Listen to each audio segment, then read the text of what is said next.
Salut tout le monde, pour ceux qui ne le savaient pas, je suis artiste tatoueur aussi. Mon studio de tatou est chez moi, dans le village, à Montréal.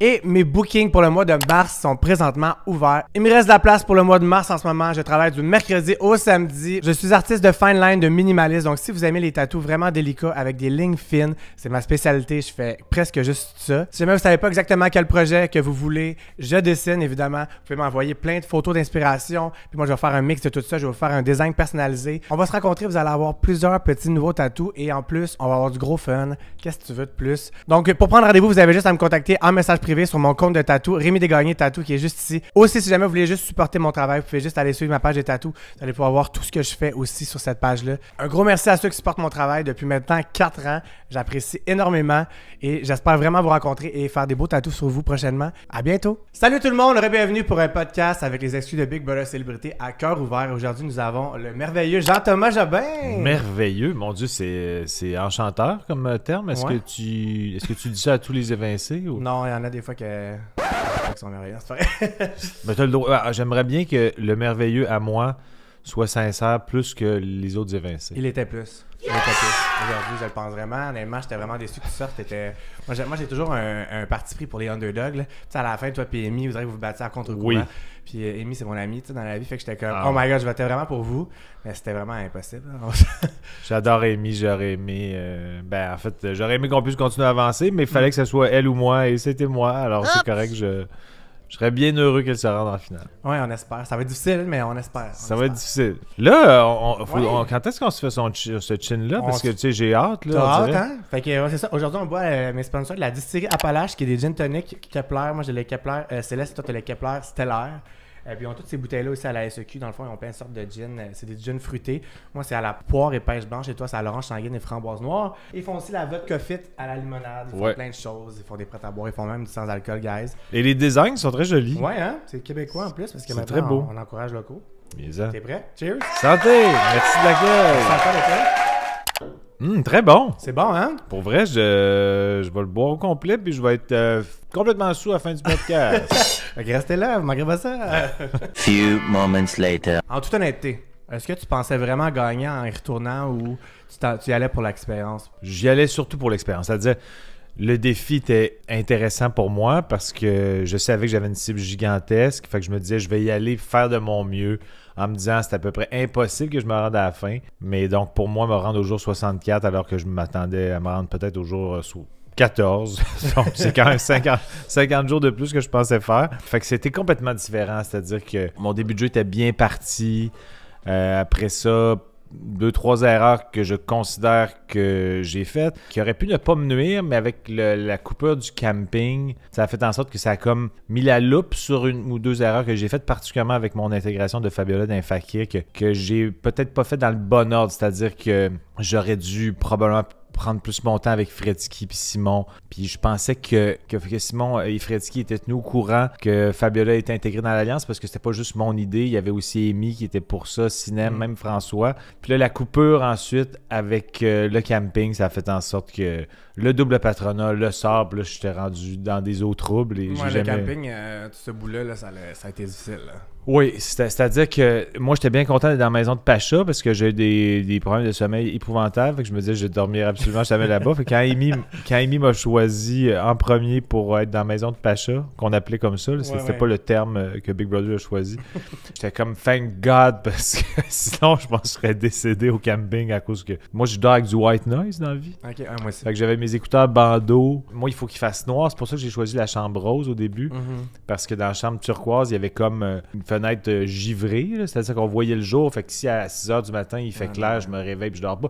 Fait que le camping aurait été un désastre, mais la coupure d'une semaine, la coupure de Fredsky, où je commençais à parler beaucoup plus à Fredsky juste avant le camping, puis là, ça a fait en sorte que j'ai pas pu y parler pendant une semaine, puis elle est devenue tellement importante dans le jeu avec son double patronat, puis le fait qu'elle avait eu vent, que j'avais essayé d'avancer une sous-alliance de 6 dans le 8. Après ça, je suis revenu avec la rédemption, mais j'ai essayé de trouver des solutions après. J'ai essayé de convaincre Amy de fragiliser les sorcières, mais ça n'a pas marché. Puis Fabiola est partie. Puis là, j'étais cuit. Là. Quand tu reviens de la rédemption, c'est difficile. Là. Oui, c'est ça. C'est parce que quand tu te fais sortir une fois comme ça, puis qu'il y a comme un momentum pour te cibler, on dirait qu'après ça, tout le monde est content que la cible, ça soit pas eux. Donc, quand il y a une cible commune, tout le monde est fait comme « OK, mais ça nous achète du temps, fait qu'on continue à souhaiter son départ. » Et ils l'ont souhaité et ils ont réussi. Puis je veux quand même préciser que même si ça pouvait sous-entendre que j'étais rejeté socialement, je me sentais absolument pas rejeté socialement. Okay. Vraiment pas. Je me sentais rejeté stratégiquement, mais je comprenais et j'assumais pourquoi. Donc, j'avais pas de bémol avec ça du tout. C'est quand même le gagnant qui s'est rendu plus loin. Hein? Oui, quand même. Danick est parti à jour 21 ou 22. Jour 22. Fait que j'ai quand même fait 42 jours de plus que les autres. Pour vrai, c'est pas facile quand t'es déjà un gagnant là, parce que t'as la cible. Mais toi, ça t'a avantagé, je pense, d'être le gagnant de la première saison parce que c'était pas frais dans la mémoire. C'était peut-être effectivement moins Danick, frais. C'était la saison avant. Oui. Fait que c'était comme, OK, lui, il vient de gagner. On a vu ses manigances, on a vu ses Exactement. Fait que c'était plus. Puis je pense aussi le fait que j'avais eu un jeu de loyauté dans ma première saison où j'avais été quand même souvent très rassurant vers mes alliés.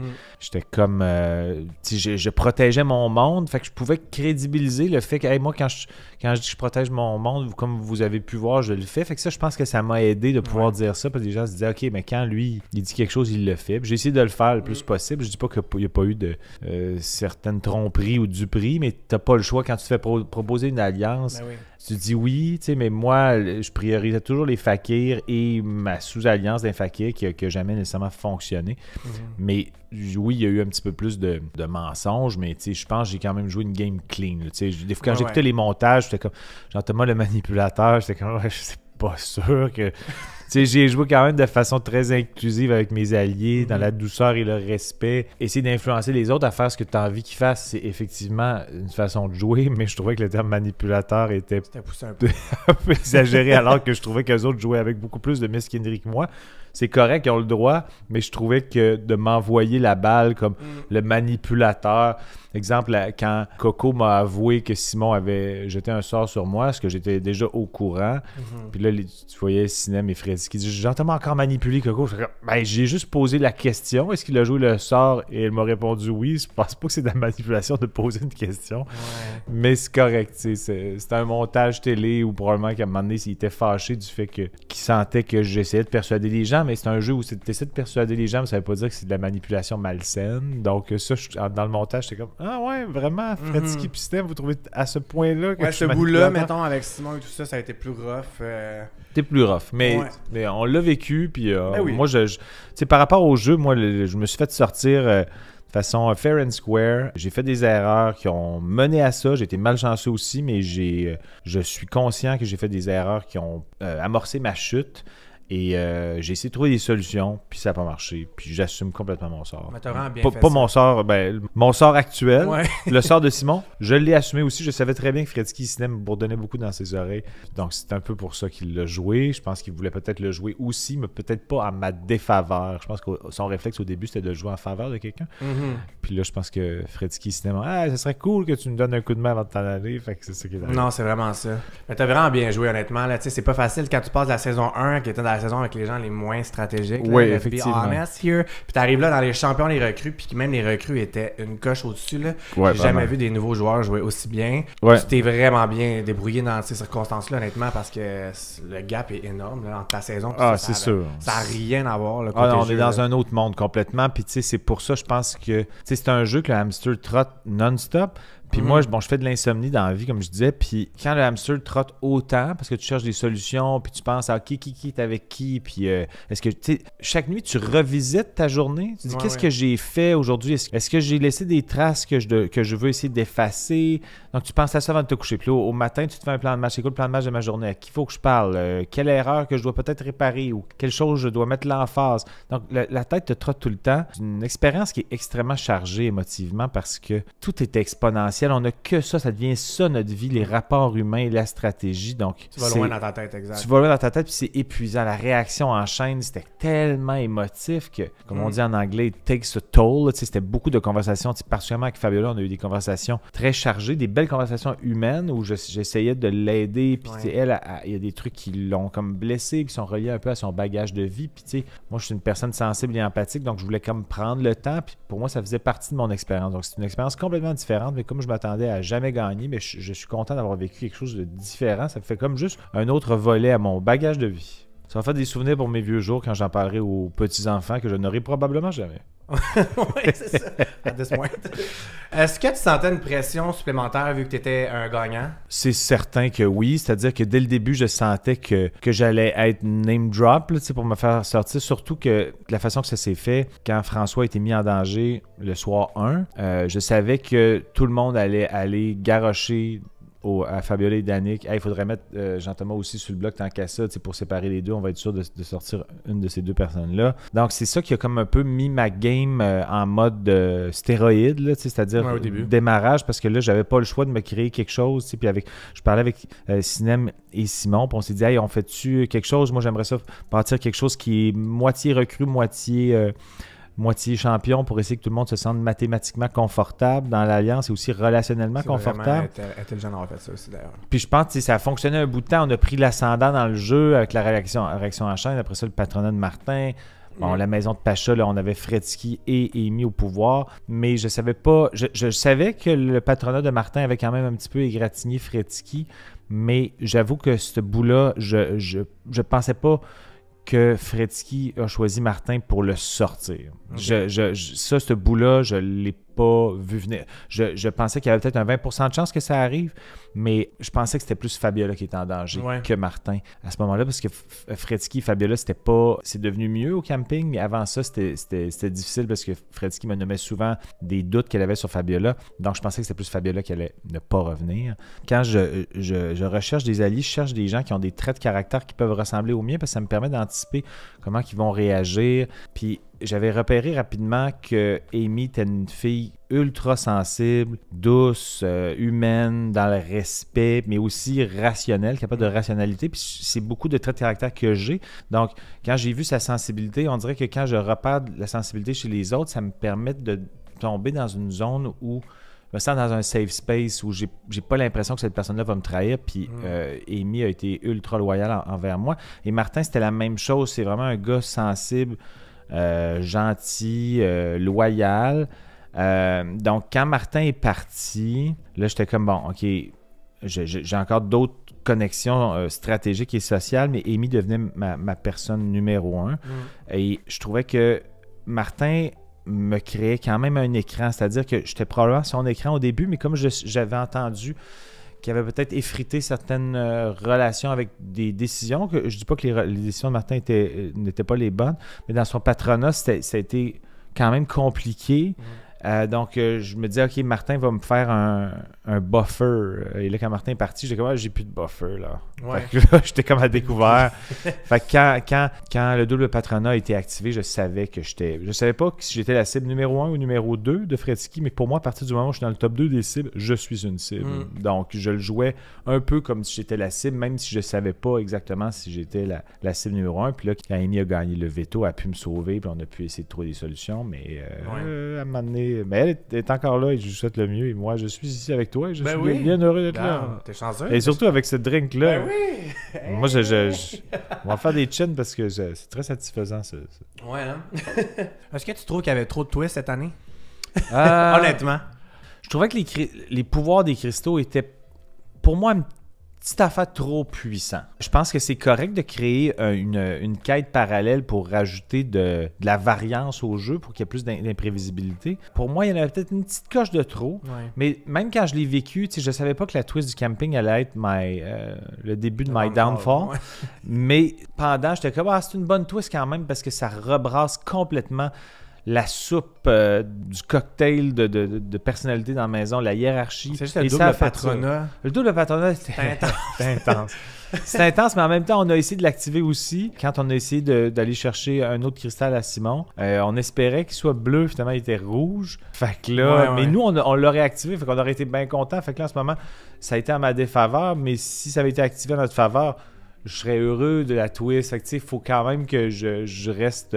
il faut au moins que je sois lucide sur le fait que, OK, mais tu sais, ça a été à ma défaveur, mais ça a été à ma faveur. Je crierais probablement « Yes, quel twist génial! » Tu sais, fait que faut pas que... Faut pas que parce que ce soit moi qui en ai écopé que je perde ma lucidité sur « Ah ouais, c'est une bonne twist pareil. » L'ère des champions, c'est moins ma tasse de thé. La production, on le sait. Là, je trouve que ça devient un peu moins le Big Brother de puriste que j'aime.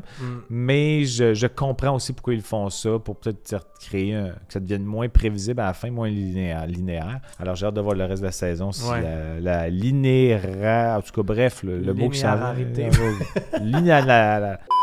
On t'a vu souvent seul dans la maison plongé dans tes pensées, en tout cas dans le montage. Ça.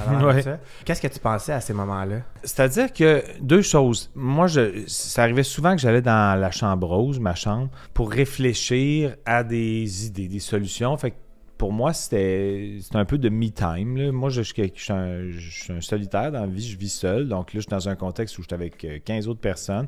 Donc j'ai quand même besoin de ce me-time-là pour réfléchir, parce que quand tu es avec tout le temps avec du monde, tu as moins le temps que ça se dépose dans ta tête pour bien réfléchir.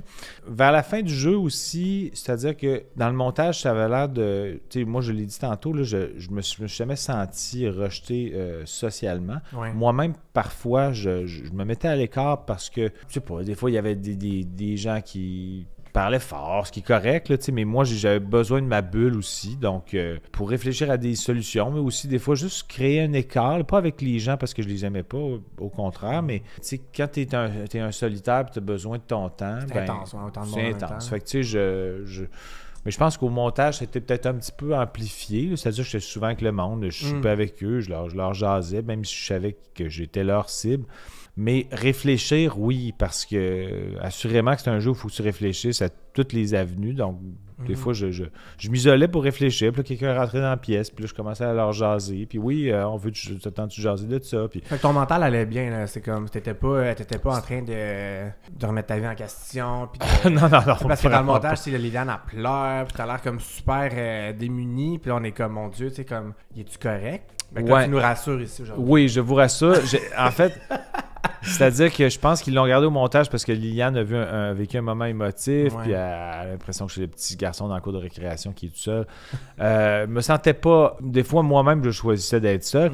Puis quand tu as passé 3-4 nuits blanches sur 64, puis que tes nuits sont pas optimales, puis moi, je suis une personne sensible et émotive, plus quand des choses un peu tristes arrivent aux autres, quand ça m'arrive à moi, en général, je le vis bien. Puis, tu as beaucoup d'empathie. J'ai beaucoup d'empathie, puis il y a eu des moments, tout n'est pas montré à la télé, mais il y a eu des moments très, très, très chargés émotivement, la réaction en chaîne particulièrement.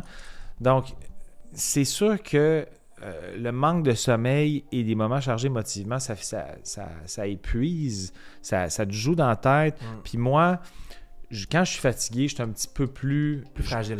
C'est amplifié, mais pour moi, c'est une façon. Laisser aller mes émotions, puis j'ai pas honte d'être un peu larmoyant par bout. Dans le sens, ça fait partie de moi. Puis oui, il y a des caméras qui me regardent. Comme j'assume, il y a des bouts que je vais être un petit peu plus fleur bleue, mais des fois, ça veut pas dire que je vais pas bien. Okay. Parce que tu processes les choses, dans le fond. Oui, c'est comme... Je les processe, puis ça me permet de le vivre, puis de réattaquer avec un peu plus de rationalité la suite. Donc, puis des fois, je me souviens même avec Coco, il y a des moments que ça a été même montré, mais tu sais, des fois, j'avais juste envie de dire que j'aimais ça passer du temps avec elle, puis là, j'étais comme émotif en y disant parce que j'étais fatigué. Pourtant, c'était juste du beau, là. J'étais pas triste à ce moment-là. Je voulais juste dire que j'avais du plaisir avec elle, mais ça sortait un peu en larmoyant parce que j'étais brûlé, puis des fois, quand j'ai envie de dire des choses belles aux autres, ça sort. Je t'aime, après 2 gin tonic de même, là. C'est ça, fait que tantôt, là, d'après moi, dans 15 minutes, là, je vais lui dire que je l'aime en pleurant. Ah, ben on va être 2. Fait que restez là, guys! Stand by. Few moments later. J'ai été plus émotif, mais je l'assume. Ça a été tough, puis j'ai pas... absolument pas honte de mon émotivité. Ben non, il faut pas, là. Faut pas, c'est ça qui est... On est en 2025. C'est ça, les hommes vivent leurs émotions. En tapant sa table. On revendique les émotions des hommes. Exactement. Mais en même temps, c'est ça qui est beau d'être filmé 24 sur 24. Tu montres pas juste... t'es un humoriste, on te voit sur le stage faire des jokes, t'es pince sans rire. C'est le fun de voir un autre côté plus humain. Tout le monde a plein de facettes à sa personnalité. Exactement. C'est ça qui est intéressant de voir. Là. Puis tu peux pas, dans une télé-réalité comme ça, tu ne peux pas être quelqu'un d'autre que toi sur une aussi longue période. Non, puis moi, je le sais que pour être conséquent dans mon jeu, il faut que j'accepte qu'il faut qu'il y ait comme un accord entre mon cœur et ma tête. C'est-à-dire que si je... tu sais, tout le monde joue avec certains critères. Puis moi, il y a des critères de jeu que je sais que c'est comme la zone où je vais rester confortable. Si je deviens comme une personne que je ne reconnais pas, ça va me rattraper. Pas juste dans le jeu, mais aussi dans l'expérience. Puis je pourrais pas me rendre au bout. Tandis que là, si, mettons, je vis quelque chose de tough, puis je l'affronte, puis je vis une émotion, puis après ça, je passe à autre chose, je reste comme en contrôle des critères dans lesquels je suis à l'aise de jouer. Ouais. Puis, tu sais, le jeu, ça restait ma priorité, mais il y a une frontière que je n'avais pas envie de franchir. C'est un montage de 22 minutes sur des 24 heures, mais si, mettons, tu sais, comme aux US, tu sais, il y a des live streams, là, tu peux écouter tout, tu peux prendre un abonnement, puis tu écoutes tout ce qui se passe dans la maison, tu as les feeds, tu sais, mais moi, j'assume tout ce qui est arrivé, tout ce que j'ai vécu. Si tout était déversé sur le web, je ne serais pas mal à l'aise de rien. Donc, c'est ça qui est important pour moi, de tout assumer, incluant mes émotions, ou des fois où j'ai dû compter des mensonges ou juste des mensonges blancs, cacher des vérités, disons. Mais dans le contexte du jeu, j'avais comme pas le choix, fait que je l'assume, puis j'ai pas franchi des frontières que j'avais pas envie de franchir. Est-ce que tu penses que François, sa trahison, c'était par vengeance de la saison 1? Faudrait lui demander, c'est-à-dire que je pense que François, avant la saison, on s'était juste promis qu'on se promettait rien. On s'est juste dit, on se promet qu'on essaiera de ne pas entacher notre relation. C'est-à-dire que... Ouais, est-ce que c'est réussi? À voir, on va s'en reparler après. Pas sûr. C'est-à-dire que moi, par rapport au fait qu'il m'ait survécu dans le jeu, j'ai aucun problème. Mais je trouvais que... Il y a d'autres choses que je trouvais que ça tombait un peu dans le personnel. Puis là, je trouvais ça une petite affaire moins... Je dirais que ça dépassait la frontière avec laquelle j'avais envie de jouer. Ça m'étonnait de la part de François. Mais ceci dit, il pourra répondre à autre chose. On dirait que c'est des conversations que j'ai envie d'avoir avec lui avant. Par respect pour ce que j'espère qu'on puisse retrouver. C'est sûr que je pense qu'il m'a nommé à un moment donné qu'il avait l'impression d'être un peu moins impliqué dans les décisions. Et ce qui était vrai, c'est-à-dire que je pense que vu qu'il est rentré plus tard dans les Fakir, peut-être que je l'intégrais moins aux conversations, mais c'est aussi que j'avais tellement peur, on s'en était parlé, on risque d'être une cible, un duo que le monde va vouloir séparer. Fait qu'on, volontairement, on nourrissait moins nos conversations pour pas rajouter une loupe sur nous deux, pour que les gens aient envie de nous séparer. Mais je pense que ça a fait en sorte qu'il s'est senti moins impliqué dans les conversations clés dans les alliances. Puis là, Fredsky et Cinem l'ont beaucoup écouté, lui. Je pense que pour ça, il est allé vers elle un peu plus parce qu'il se sentait comme valorisé. Puis ça, je le comprends complètement. Donc, après ça, j'ai beaucoup essayé de l'aider. Ceci dit, moi, quand j'ai commencé à penser un 6 dans le 8, là, un 6, une sous-alliance à l'intérieur des Fakirs, François était là. J'ai essayé de le faire avancer. C'est moi qui l'ai comme intégré au Fakir aussi. Donc, j'ai essayé de l'aider. Puis même, après qu'il m'ait éliminé, quand je suis revenu avec la rédemption, j'ai dit, François, je suis encore game qu'on essaie des affaires ensemble. J'ai tendu des perches, je disais, hey, j'aimerais ça. Puis j'ai dit, François disait souvent. C'est étonnant comment il était autant fermé. Ouais. Il était fermé. Fait que là, je me suis dit, est-ce qu'il tient à tout prix à me sortir ou il dit que c'est les filles qui veulent me sortir, mais je pense qu'il souhaitait autant, sinon plus que les filles me sortir. Je pense que plus, moi, honnêtement. Comment je l'ai ressenti, là, c'était vraiment. Que c'est correct aussi, mais je pense que c'était une petite vendetta quelque part cachée. Là. Peut-être, ça je le sais pas. Faudrait lui demander. On va demander. Tant qu'il va venir ici. Qui souhaites-tu voir gagner, Jean-Thomas? Amy. Ben oui, moi aussi. Amy, ça a été mon allié numéro 1 dans le jeu. Je trouve qu'elle joue bien, bonne dans les challenges, socialement est habile, navigue bien dans le jeu. C'est une fille que je trouve qu'il y a une game complète, c'est-à-dire que tu sais, Coco a une game incroyable, mais mon attachement envers Amy est plus élevé à cause de la loyauté que l'on a eue l'un envers l'autre, qu'on s'est beaucoup aidé, on était là, on s'est épaulé. Puis c'est un jeu social, puis je trouve qu'elle a une game très méritante et je suis très attaché à elle. Mais ceci dit, Coco a une game incroyable. C'est-à-dire que si, mettons, c'était une finale Amy-Coco, je ne suis pas 100% sûr que je voterais pour Amy. J'ai une inclinaison en ce moment que je voterais pour elle. Mais je serais déchiré parce que Coco, elle a été vraiment bonne aussi. Puis elle a eu une grosse incidence sur sa trajectoire si elle se rend en finale. Donc, ce serait le choix probablement le plus déchirant pour moi si c'était ces deux-là en finale, pour des raisons différentes. Mais les deux ont leur mérite.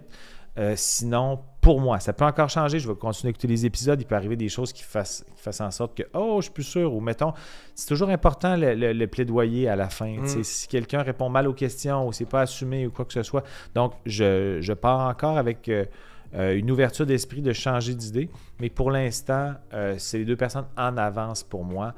Puis, dans le bas du classement, c'est qui, tu dirais? Dans le bas du classement, pour moi, en ce moment, je vais dire les sorcières, avec des nuances pour chaque. Donc, je pense que les sorcières, si mettons 2 des 3 sorcières, ça fait bizarre de dire ça de même, s'affrontaient en finale. Là, je vais observer ce qui va se passer d'ici la fin. Je dis pas qu'il n'y a aucune chance que je vote pour François. Ça se pourrait quand même. Sinem aussi, Fredsky aussi. Donc, Lily est en avance pour moi en ce moment sur les sorcières. Si jamais Lily affrontait une des sorcières, pour moi, elle est en avance. Mais ça ne veut pas dire que ça ne peut pas changer. Bon, fait que là, on est rendu à ma vie. À ta vie, on va parler de toi. Parce que tu sais, il y a du monde là, qui n'ont pas écouté nécessairement Big Brother ou qui connaissent pas l'humain derrière. Ouais. On veut te connaître, Jean-Thomas. On veut te connaître. Connaissons-moi. Connaissons-moi donc. Connaissons-toi. Quand est-ce que tu as su que tu voulais faire de l'humour? Est-ce que c'était quand tu étais un enfant? Non. C'est-à-dire que moi, quand je me suis inscrit à l'école de l'humour, je me suis inscrit dans le volet auteur parce que j'aimais écrire des blagues. Je ne savais pas nécessairement que je voulais les défendre sur scène, mes blagues. Donc, je l'ai su, je dirais par essai et erreur, parce que je me suis inscrit à l'école de l'humour comme auteur. J'ai pas été pris, mais ils m'ont dit on serait intéressé d'entendre tes blagues, c'est toi qui les disais. Et là, je suis allé faire l'audition en combattant ma timidité légendaire. Puis je suis allé faire l'audition. Puis la réaction a été très bonne. Puis j'ai été choisi après les stages, après l'audition. Puis j'ai fait « Oh fuck, ça va être ça, il faut que je le fasse, je plonge. » Puis j'ai plongé, puis il y a comme eu un effet domino qui m'a mené à ça. Donc c'est vraiment un essai-erreur qui a été positif et qui a fait en sorte que je suis devenu humoriste. Mais comme je suis une personne très réservée, c'était pas un souhait que j'avais en jeune âge. C'était comme circonstanciel finalement. Puis comme quand t'as fait l'audition, tu pensais pas nécessairement être pris. Puis t'as été pris, t'étais comme oh fuck, je suis obligé d'aller. J'y vais, j'ai pas le choix de foncer. Fait que tant qu'à avoir été accepté, donnons à l'essai toutes les chances possibles, pour pas que j'ai de regrets. Puis finalement, rapidement, je pense que je suis tombé dans un temps où peut-être les gens avaient envie d'entendre de l'humour un peu différent. Là, je fais de l'humour absurde, puis peut-être que c'était quelque chose de rafraîchissant. Fait que pour l'époque, je pense que j'ai été chanceux dans le timing. Là, je pense que j'avais comme un certain talent, j'imagine, mais mon timing aussi a été un point de salut qui a fait en sorte que c'est devenu un tremplin rapidement. Donc, j'ai été chanceux,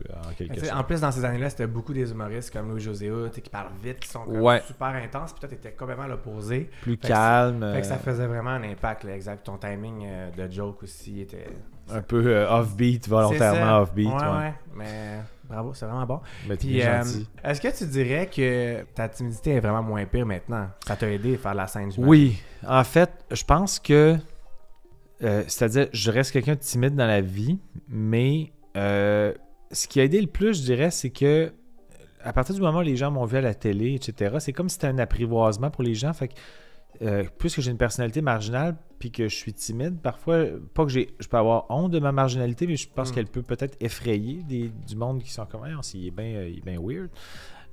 Donc, je pense que le fait que les gens aient pu apprivoiser mon style d'humour à la télé, quand les gens venaient vers moi et avaient peut-être un peu une idée de qui je suis, tu sais. Donc, c'était comme si ça ouvrait la conversation sans que je l'ai amorcé, mais que les autres arrivaient vers moi. « Hey, je t'ai vu à la télé, tu m'as bien fait rire. » C'est comme si là, j'avais pas à aller au-devant, les gens venaient à mon devant. Donc, puis ça a réduit ma timidité parce que j'avais pas à faire les premiers pas. Là, je parle pas non, je comprends. Pas en contexte de date, là, je parle juste en contexte de vie sociale. Oui, non, je comprends. T'sais. C'est juste que tu as l'impression que les gens te connaissent déjà pour ce que t'es, vu que t'es quand même similaire à ton personnage de scène. Ouais, il y a quand même des différences. Là. Je suis moins... mon début de carrière, j'étais beaucoup plus stoïque, froid, sans émotion. Puis j'ai comme atténué ce personnage-là au fil du temps, mais ça reste que j'ai un humour quand même champ gauche. Puis quand les gens sont déjà au courant de mon humour champ gauche, ben ça permet de pas avoir à débroussailler l'étrangeté Parce que l'étrangeté est déjà à l'avant-plan. Exact. Je comprends tout ce que tu dis en plus. Ça, t'es comme, oh mon Dieu, je suis pas clair, mais oui, moi, je comprends ce que tu veux dire. Okay, Puis, en ce moment, t'es en tournée, j'ai vu, je pense, hein? T'es en tournée, puis est-ce que ton style d'humour a changé? Pour les gens, mettons, qui n'ont pas vu nécessairement le spectacle depuis longtemps, on peut s'attendre à quoi si on va te voir en ce moment? C'est-à-dire que ça reste mon style d'humour un peu déjanté, mais il y a peut-être un petit peu plus de réalisme. C'est-à-dire que je raconte plus de choses basées sur ma vraie vie, puis on se rend compte que l'absurde me suit. Là, c'est-à-dire que c'est comme si, même si je voulais pas être absurde, je finis quand même par l'être. C'est comme si l'absurde m'était imposé. Je sais pas trop. Mais donc, il me reste une quinzaine de spectacles. Puis je pense que à force de faire des podcasts, les sous-écoutes de ce monde, puis tout ça, où les gens ont envie d'entendre parler de la personne pour qui elle est, et non qu'elle soit toujours dans le mode je fais des blagues. Là, c'est plus la spontanéité qui mène à ça dans les podcasts. Donc, je pense qu'après avoir fait beaucoup de podcasts, je me suis rendu compte que les gens peut-être étaient à l'aise avec le fait qu'ils comprenaient un peu plus c'était qui l'humain derrière les personnages. Fait que je dirais que la grosse différence avec mon début de carrière, c'est que je suis plus en mode complicité avec le public, sourire en coin, que je l'étais en début de carrière où j'étais comme cartésien, très froid, fermé, c'était plus hermétique. Le côté hermétique a vraiment droppé, puis là je suis comme plus en complicité. C'est comme si on était en mode échange, alors qu'en début de carrière, j'étais plus en mode je vous impose mon humour. C'est une très bonne transition que tu as fait parce qu'en ce moment, c'est vraiment ce qui pogne plus. Les gens aiment mieux le contact avec, tu sais, comme on parle à la caméra maintenant. C'est plus des podcasts. Fait que je pense que c'est une bonne façon d'approcher ton humour. Ben, je voulais avoir l'approbation de Rémi, je l'ai eu, je suis bien heureux. Ben, regarde, bravo. Fait que si tu as besoin de conseils pour ta prochaine tournée, je suis là. Parfait. On dit souvent que les humoristes les plus drôles sont parfois les plus anxieux. Est-ce que c'est ton cas? C'est-à-dire que oui, j'ai une certaine anxiété. Des fois, c'est dur. L'anxiété, c'est pas toujours tangible. Tu ne sais pas que tu es anxieux puis tu l'es plus que tu penses. C'est des réflexions que j'ai parfois. Je suis pas anxieux, je suis très sévère envers moi, par contre. Ben oui, j'ai une certaine anxiété, mais je pense que c'est relié à la sévérité que j'ai envers moi-même. C'est-à-dire que je fais de l'anxiété de performance. Ouais, mon Dieu, qu'on est beaucoup là-dedans dans les médias. C'est complètement ridicule. Ouais, de l'anxiété de performance. Donc, tu sais, quand j'ai fait la rédemption, j'étais comme, hey boy. Tu sais, quand tu sais que la loupe est sur toi et tu veux pas rater quelque chose, j'étais très anxieux. Ça a marché, heureusement, mais. Donc, exemple, ma première médiatique de mon show, c'est sûr que je veux comme livrer mon show du mieux possible, c'est-à-dire que je sais que j'ai travaillé en amont puis que mes blagues fonctionnent parce que le rodage sert à ça, mais quand tu arrives à ta première médiatique, tu veux le livrer de la meilleure façon possible pour que ça mouche ton humour que c'est censé faire, tu sais. Donc, je suis anxieux, mais particulièrement dans des moments clés où je veux être au meilleur de moi-même quand la loupe est sur moi. Mais c'est pas une anxiété sociale, mettons. Moins qu'avant. Pour les raisons que je t'ai nommées tantôt. Le fait que maintenant, les gens savent un peu qui je suis, m'ont apprivoisé pour la plupart. Là, pas tout le monde, évidemment. Il y a plein de gens qui me connaissent pas ou que je suis pas leur tasse de thé puis font comme Jean-Thomas, c'est pas pour moi. Ça, c'est bien parfait. Mais je pense que ça fait en sorte que je suis moins anxieux socialement parce que j'arrive quelque part puis puisque l'apprivoisement est un peu fait, comme j'avais pas besoin de justifier qui je suis. C'est vrai. Tu dis que tu es difficile avec toi-même, tu te mets beaucoup de pression. Est-ce que tu penses que ça t'aide à aller toujours mieux ou ça te nuit tellement que c'est intense? Un mix des deux. Des fois, je trouve que je suis trop sévère envers moi-même, mais en même temps, ça fait en sorte que je suis perfectionniste puis je vais essayer de me donner toutes les chances que ça marche le mieux, mais ça fait en sorte que ma sévérité envers moi-même est probablement trop élevée. Je me tape trop sa tête, donc c'est ça là fait l'insomnie, cette histoire-là. Hein? Oui, exactement. Donc, c'est là que peut-être que je parlais de frontières. Je suis beaucoup dans les frontières en ce moment. C'est comme si j'étais un géographe. Mais la frontière de mon anxiété, il faudrait que je sois pas aussi sévère envers moi-même que je le suis. Hein? Tu as eu le temps de penser à ça longtemps avec Brother? Oui, exactement. Tu fais beaucoup d'introspection dans cette aventure-là. Est-ce qu'il y a des choses que tu retiens sur toi-même que tu veux appliquer dans ta vie de tous les jours, que tu as appris? Je pense que les choses que j'ai apprises sur moi-même, je les ai apprises dans la saison 1 et je n'ai pas appris davantage dans la saison 5. je pense que le contexte de jeu était ces stéroïdes versus la saison 1 a fait en sorte que ça a comme exacerbé certaines choses. Ce que je ne regrette pas, par contre, parce que ça fait partie de mon expérience, mais ce que je me suis rendu compte, c'est que je suis capable de rationalité et d'émotivité, mais je pense que dans cette saison-ci, mon émotivité a eu un peu plus d'impact sur ma rationalité que dans la saison 1. OK. Mais c'est le contexte du jeu qui a imposé ça, mais j'ai pas appris quelque chose de plus sur moi. Ouais. Le monde de l'humour a beaucoup changé avec les réseaux sociaux. Est-ce que ça te motive ou ça te stresse?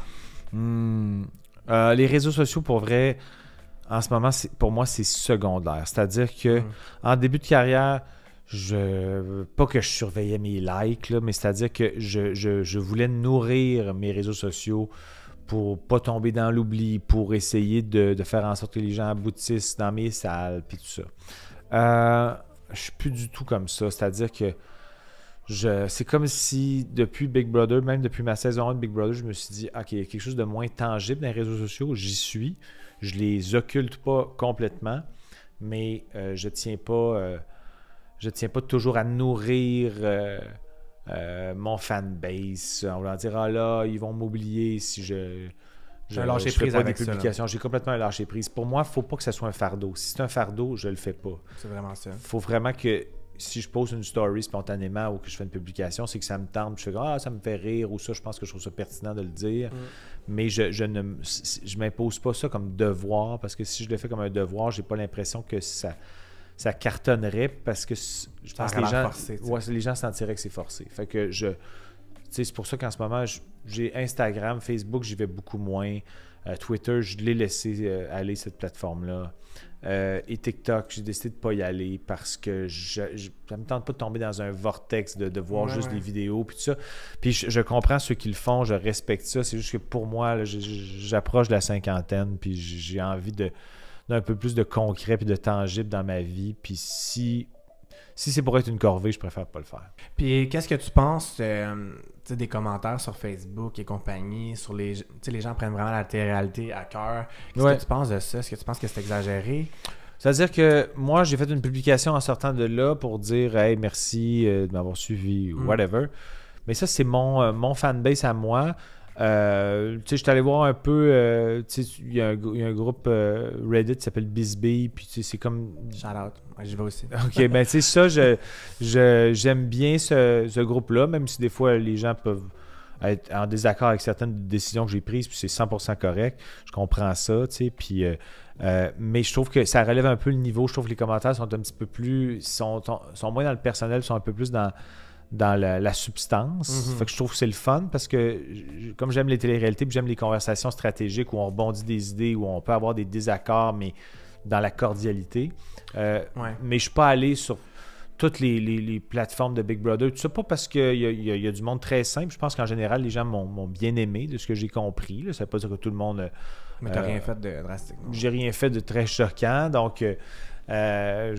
mais je peux aller voir quand même parce qu'à un moment donné, tu fais comme hey, j'ai envie de sortir de la bulle. Tu sais, ça fait 64 jours que je suis dans la maison, puis j'ai pas envie d'aller voir tout ce qui a été dit sur moi parce que. À un moment donné, tu sais ce que tu as fait aussi, puis de voir les gens l'analyser puis le décortiquer à l'infini dans des paragraphes, toi, tu sais ce que tu as vécu. C'est ça. Moi, c'est mon expérience à moi. Je sais comment je l'ai vécu, puis. Tu sais, il y a des gens qui sont aussi. Même dans ma saison où j'avais été quand même apprécié dans ma saison 1, puis là, je suis allé voir par curiosité les commentaires. Mais tu sais, je voyais des commentaires un peu égratignants vers des personnes que j'aimais qui étaient dans la maison. Fait que j'étais comme, j'ai pas nécessairement besoin de lire tout ça. Moi, j'ai mon expérience à moi, puis j'ai pas besoin qu'elle soit teintée par. Mais tu sais, ceci dit, en général, je pense grosso modo, les gens m'aiment bien. Là, fait que ça m'inquiéterait pas d'aller voir, mais peut-être que j'irai plus tard, mais pour l'instant, j'ai besoin de. Sortir de la bulle. Sortir de la bulle. Tu sais, à un moment donné, c'est intense. Fait que si tu t'en vas relire tout, tu replonges, puis là, le vortex t'en sort pas. Fait que on sort du vortex, gars. On sort du vortex. On est tanné d'être là-dedans. Là. C'est ta dernière entrevue de Big Brother, là, ouais? Pour l'instant, non, je fais le balado de Rich demain. Ah, ok. Bon, écoute, j'aurais aimé que tu sois le dessert. Je pense que tu aurais aimé savoir que tu es le dessert. Wow. T'es pas le dessert. T'es l'amaretto. On va couper ça au montage, on va mettre. Oui, t'es actually le dernier, t'es le dessert. Parfait, merci. Hey, j'ai empilé les mots de même. Il n'a pas le droit de faire ça au montage. S'il fait ça, là, c'est de la mauvaise foi. C'est pas vrai, c'est de la merde. Hey, si t'avais pas été humoriste, qu'est-ce que t'aurais fait comme carrière? Je pense que j'aurais été journaliste sportif. Ah, c'est vrai? Ouais. Ah, ça, I can see it, ouais. Écrit, peut-être. J'aime écrire. OK. C'est pour ça que j'ai toujours aimé écrire mes blagues parce que j'aime être à l'ordi puis choisir les mots que je choisis puis tout ça. Ah. Et j'adore le sport. Donc, quand j'étais plus jeune, je voulais être journaliste sportif écrit. Ah, Et à un moment donné, je ne sais pas pourquoi, quand j'étais en secondaire 5, j'écrivais des articles sportifs dans mon journal étudiant. Puis, à la fin de l'année, juste pour m'amuser, j'ai commencé à écrire des articles humoristiques, là, tu sais, Ouais. avec un niveau d'absurdité qui n'était pas celui d'aujourd'hui, mais qui était comme les premiers balbutiements de mon humour absurde. Puis ça, je m'en faisais beaucoup plus parler que mes articles de sport. Fait Parce que que t'as les eu gens l'impact, étaient- ouais. ouais, j'ai vu que ça a eu un impact, puis ça m'a donné le goût. Donc, mais on voit quand même que si n'eût été de l'humour, c'est le journalisme sportif qui m'aurait le plus interpellé, je crois. Ouais, je comprends quand même parce que tu aimes beaucoup analyser, Ouais. t'aimes beaucoup Puis j'adore le sport. la littérature, t'aimes le sport, regarde. Tout va ensemble. Ouais. C'est comme le mix des trois. Qu'est-ce qui te rend heureux, toi, dans la vie, au-delà du showbiz et au-delà de la scène?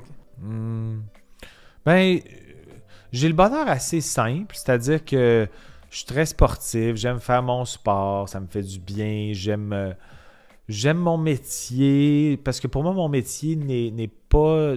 j'ai pas l'impression que je travaille quand je compte des blagues. Pour moi, c'est comme si je nourris un univers imaginaire qui est ludique.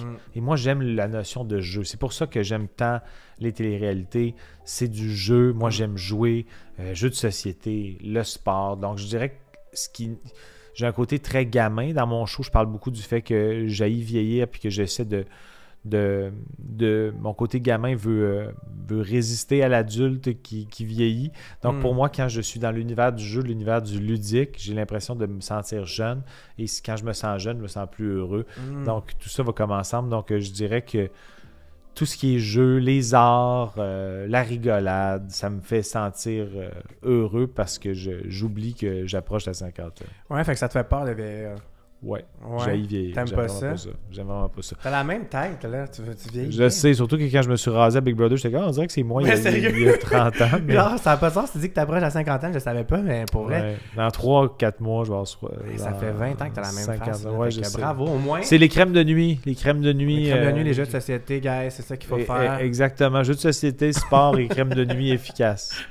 J'ai hâte que tu sortes un livre, Comment ne pas vieillir avec Jean-Thomas. Stay tuned. Stay Il y a tuned. beaucoup, ça revient beaucoup, stay tuned. Ah ouais? Reste là. As-tu un rêve complètement fou que tu aimerais réaliser un jour? Personnel ou professionnel, peu importe. Ben, il y a quelques années, c'était vraiment de participer à Survivor US. Ok. Parce que j'ai toujours rêvé de jouer. J'ai moins ce rêve-là depuis que j'ai joué 2 fois à Big Brother, qui est comme un jeu différent, mais qui a un peu la même trajectoire. C'est-à-dire c'est un jeu qu'il faut que tu survives aux éliminations, puis c'est un jeu social. Donc, j'y rêve encore, mais moins, parce que on dirait qu'il y a quelque chose d'un peu assouvi. Là. J'ai gagné ma première saison, je me suis rendu loin dans la deuxième, fait que j'ai pas l'impression d'avoir été un figurant de la deuxième saison. Mais pourquoi US et non Québec, mettons? Ben, c'est parce qu'au Québec, j'ai comme... c'est un peu moi qui a amené l'idée, donc je serais comme un peu... Favori de la production. Ben, c'est ça. Fait que, tu sais, je travaille sur le show, j'aide à choisir le casting. Là, je fais le show d'analyse, donc, tu sais, je peux pas participer. De toute façon, c'est pas une édition célébrité. Puis 2... Tu le ferais-tu s'il ferait une édition célébrité et il te le demande? Possiblement, je le ferais, juste pour... On veut te voir dans la pas broussaille. dire On veut non. te voir dans la broussaille. Oui, c'est ça. On veut te voir allumer un feu avec Un des peu, roches. ouais. Mais ça, je l'ai fait quand j'étais allé sur l'île pour la première saison. J'étais sur place. Puis je faisais des capsules un peu immersives. J'ai vraiment aimé ça, aller là pour la saison 1 où j'étais comme consultant là, au contenu, collaborateur au contenu. Donc, je sais pas si j'ai un autre rêve. C'est-à-dire que j'ai commencé à faire de l'humour en anglais, puis ça fonctionnait bien jusqu'à temps que la pandémie arrive. Là, j'ai mis ça un peu sur pause par après, mais peut-être que j'aurais envie d'aller essayer de faire de l'humour aux États-Unis pour voir si ça fonctionnerait. Ah, pourquoi pas? On sait jamais. Go big. Est-ce que je dis encore stay tuned ou... Stay tuned? Ah oui, déjà son anglais, cette histoire. Dernière question, Jean-Thomas. Ouais. Dernière question. Moi, j'aime bien ça finir avec cette question-là, comme dans RuPaul Drag Race. T'écoutes clairement pas ça. Non, j'écoute pas ça, mais je t'écoute. Que dirais-tu au petit Jean-Thomas de 7 ans s'il était ici à côté de toi? Qu'est-ce que je dirais? Je dirais affronte tes peurs. Je pense que c'est ce qui m'a aidé le plus dans ma vie d'affronter mes peurs. Tu sais, quand j'ai accepté de faire Big Brother, c'était une peur de ne pas être à la hauteur, etc. L'humour, c'était une peur d'être obligé d'aller au-delà de ma timidité. J'étais extrêmement introverti. Je le suis encore, mais j'étais extrêmement introverti quand j'étais jeune. Fait que l'idée de faire de la scène, pour moi, c'était une peur monumentale. Et je l'ai affronté, puis ça m'a servi. Donc, je dirais aux petits jeunes de 7 ans, affronte tes peurs plus tôt dans ta vie que je les ai affrontées. C'était à 23 ans que j'ai affronté ma plus grande C'est peur. quand même très tôt. Là. C'est tôt, mais j'aurais aimé les affronter un peu avant. Je trouve que j'ai peut-être perdu un 3-4 ans au cégep à pas trop savoir ce que je voulais faire, sachant très bien que l'humour m'intéressait, du moins l'écriture humoristique m'intéressait, mais j'étais comme j'ai peur de me faire dire non, j'ai Fait que j'ai peut-être perdu un 3-4 ans où je me cherchais et je savais que je me cherchais parce que je voulais pas affronter quelque chose que je savais que je devais affronter. Donc je dirais, affronte tes peurs avant 23 ans. Fais le saut, là. Fais le saut plus tôt. Je te dis, c'est vrai que 23 ans, tu as raison que c'est jeune, mais, je comprends, oui. mais à partir de 19 ans, je savais déjà que j'avais des souhaits et j'ai comme traîné juste pour pas affronter ce que j'avais peur. Mais j'ai l'impression que les gens Thomas, tu n'as pas traîné, il n'y avait juste pas la confiance en ses capacités que tu as maintenant. Peut-être aussi. Peut-être que ça s'est fait dans le bon temps, puis dans un sens que puisque je pense que je suis arrivé dans un timing où l'humour absurde faisait du bien. C'est ça, peut-être qu'il y a 4 ans avant, ça n'aurait pas été effectivement. Le public n'aurait pas été réceptif comme c'est arrivé. Mais quand même, ouais. Je pense que je le savais que j'affrontais pas mes peurs. Je le savais, puis je l'affrontais pas pareil, donc tu dirais, le message, ce serait vas-y, bats-toi, il faut en avant, puis fais-toi confiance. Tu vas gagner Big Brother saison 1. C'est ça, exactement. Puis rends-toi au jour 64 saison 2, puis fais-toi botter le cul en dehors de là. Hey, merci Jean-Thomas. Merci, c'était bien agréable. Mais vraiment, merci vraiment d'avoir pris le temps. Quel honneur de t'avoir eu ici. Je vais mettre le lien pour tes étiquettes de show. Ah, t'es bien gentil. Il reste des billets dans la barre d'infos. Si vous allez le voir, ces spectacles, vous avez juste à aller cliquer sur le lien, ça prend 2 secondes. Ton Instagram va être dans la barre d'infos aussi. Allez cliquer, allez le suivre, vous voulez voir ce qui s'en vient pour lui. Merci à toi, puis merci d'avoir enduré tout ça. Pas lui, il est facile à endurer. Moi, c'est plus difficile. Merci d'avoir été au bout de ça. Bye tout le monde, merci. Bye bye.